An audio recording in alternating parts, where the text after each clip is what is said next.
श्रवण। श्रवण अपने माँ बाप का इकलौता बेटा था। उसके माँ बाप बूढ़े, अंधे और लंगड़े थे। उसके माँ बाप ईश्वर भक्ति में लीन रहते थे। श्रवण अपने माँ बाप के साथ एक झोंपड़ी में रहता था। वह उनके साथ खुश रहता था और दिन रात उनकी सेवा करता था। वह अपने माता पिता का एक आज्ञाकारी बेटा था। एक रात जब श्रवण अपनी नींद से उठा तो उसने अपने माँ बाप को आपस में बात करते हुए सुना। उसकी माता उसके पिताजी से कह रही थी कि वह तीर्थ यात्रा पर जाना चाहती है, लेकिन देखने और सुनने में असमर्थ होने के कारण उनका ये सपना कभी पूरा नहीं होगा। उसके पिता ने कहा, हम तीर्थ यात्रा पर कैसे जा सकते हैं? हम दोनों ही अंधे और लंगड़े हैं। ये कहकर दोनों उदास हो गए। श्रवण की माता ने कहा, चिंतित होने की कोई बात नहीं। अगर हम तीर्थ यात्रा पर नहीं जा सकते तो इसके पीछे भी ईश्वर की कोई इच्छा होगी। भगवान ने हमें इतना आज्ञाकारी और सेवा भाव वाला बेटा दिया है। वह कितने मन से हमारी सेवा कर रहा है। श्रवण अपने माता पिता की बात सुनकर परेशान हो गया।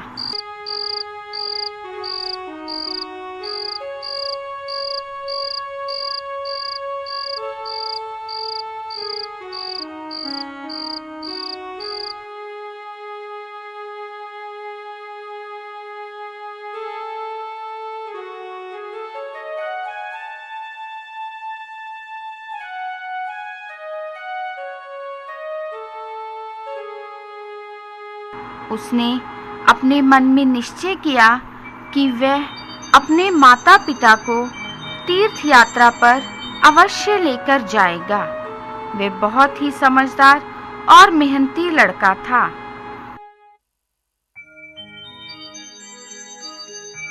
उसे एक उपाय सूझा।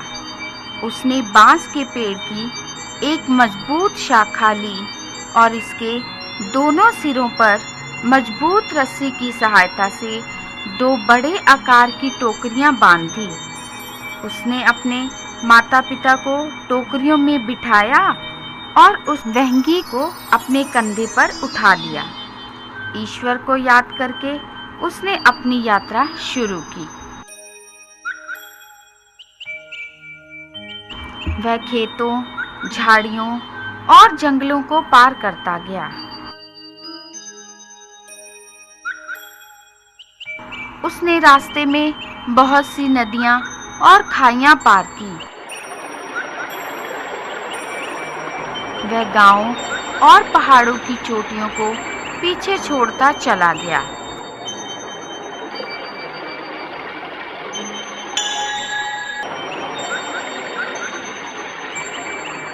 उसने पवित्र नदियों गंगा और यमुना को पार किया। उसने भिन्न भिन्न देवी देवताओं के मंदिरों में दर्शन किए।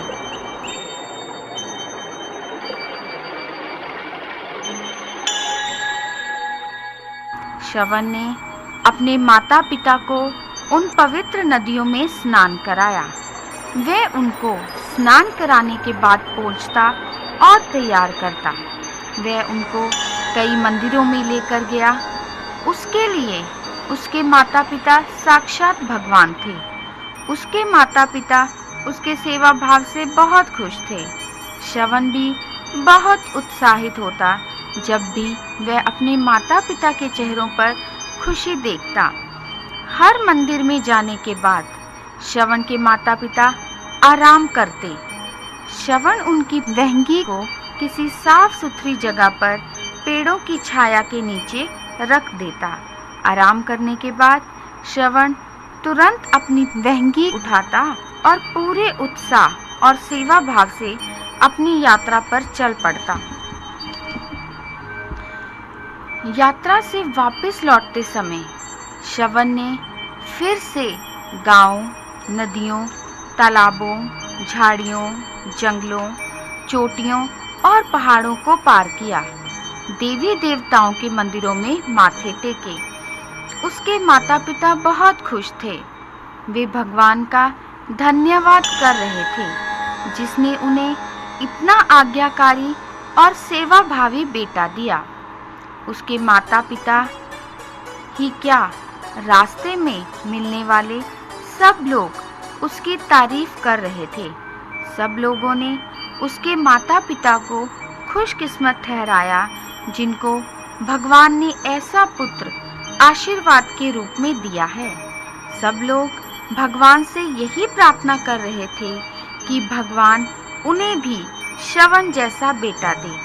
तब ही नहीं बल्कि आज भी लोग श्रवण जैसे आज्ञाकारी और सेवाभावी बेटे को याद करते हैं और भगवान से ऐसे ही बेटे की चाह रखते हैं जो कि उनकी सेवा कर सके। श्रवण की मृत्यु।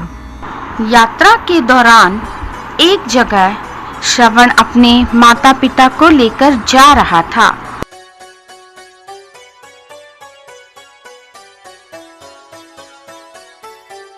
बहुत गर्मी का दिन था। सूर्य चमक रहा था और श्रवण अपने रास्ते पर चलता ही जा रहा था।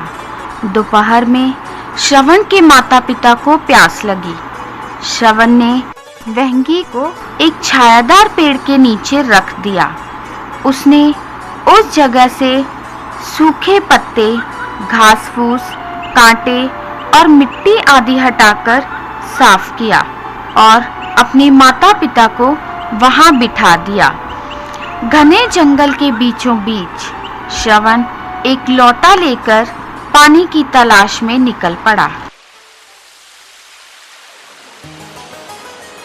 रास्ते में उसे बहते पानी की ध्वनि सुनाई दी और वह उस तरफ चलने लगा।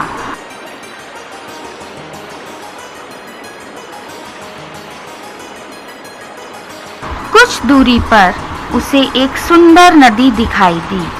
वह तेजी से नदी के पास गया क्योंकि उसे स्वयं भी बहुत प्यास लगी थी। पानी साफ सुथरा और ठंडा था। जैसे ही वह पानी पीने लगा, उसे अपने प्यासे माता पिता का ध्यान आया जो कि उसकी इंतजार कर रहे थे। उसने पानी का लोटा भरने के लिए नदी में डाला। पानी लोटे में गिरने की आवाज पैदा हुई।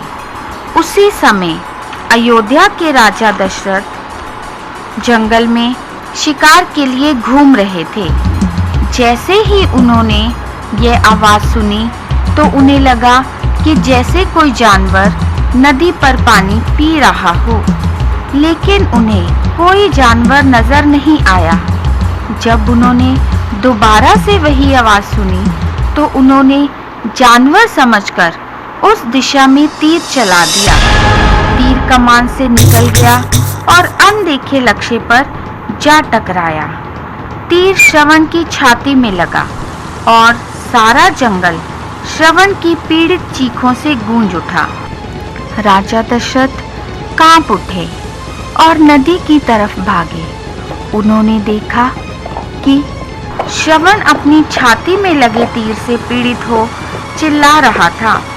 राजा दशरथ ने जल्दी से तीर निकाला, लेकिन श्रवण बड़ी मुश्किल से सांस ले पा रहा था। वह जिंदगी और मौत के बीच जूझ रहा था। उसने राजा दशरथ को अपना नाम बताया। बड़ी मुश्किल से उनको अपने माता पिता के बारे में बताया और जैसे ही उसने पानी के लोटे की तरफ इशारा किया, उसके प्राण निकल गए। राजा दशरथ का दिल दुख से भर गया। उनको अपनी गलती का एहसास हुआ, लेकिन अब कुछ भी नहीं किया जा सकता था। अचानक राजा दशरथ को उसके माता पिता का ध्यान आया। उन्होंने पानी का लोटा उठाया और दुखी हृदय से श्रवण के माता पिता की ओर चल पड़े। जब श्रवण की माता ने किसी अजनबी के पैरों की आवाज सुनी तो उसने उस अजनबी के बारे में पूछताछ की। राजा दशरथ उदास मन से वहां खड़े रहे। उन्होंने बहुत हिम्मत करके बताया कि वह राजा दशरथ है। गलती से उसने एक तीर चलाया और श्रवण के पिता ने उत्तेजित होते हुए पूछा, और के बाद क्या? राजा दशरथ ने दोबारा बताया कि गलती से वह तीर श्रवण को लग गया और उसकी मृत्यु हो गई। राजा दशरथ ने आगे कहा कि वह उसको श्रवण के बराबर समझे और वह उनके बेटे की तरह सेवा करेगा। राजा दशरथ ने उनका दुख कम करने के लिए कहा कि वह उन्हें तीर्थ यात्रा कराएगा और अपने महल में ले जाएगा। श्रवण के माता पिता बहुत दुखी थे और उन्होंने राजा दशरथ की कोई बात नहीं सुनी। वे अपने बेटे की मृत्यु पर विलाप कर रहे थे। वे अपने बेटे की मृत्यु का सदमा बर्दाश्त नहीं कर पाए और स्वर्ग सिधार गए। लेकिन मरते समय श्रवण के पिता ने राजा दशरथ को श्राप दिया कि वह भी एक दिन अपने पुत्र के वियोग में तड़प कर मरेगा। राजा दशरथ एकदम से कांप उठे और लौटा उसके हाथ से छूटकर गिर पड़ा। वहां आसपास लोटे के टुकड़े और पानी फैला हुआ था। सूर्य अस्त हो चुका था और चारों तरफ शांति थी। कुछ सूखे पत्ते इधर उधर बिखरे पड़े थे। दुखी हृदय से राजा दशरथ उस दुखदाई जंगल से अपने महल वापस लौट गए।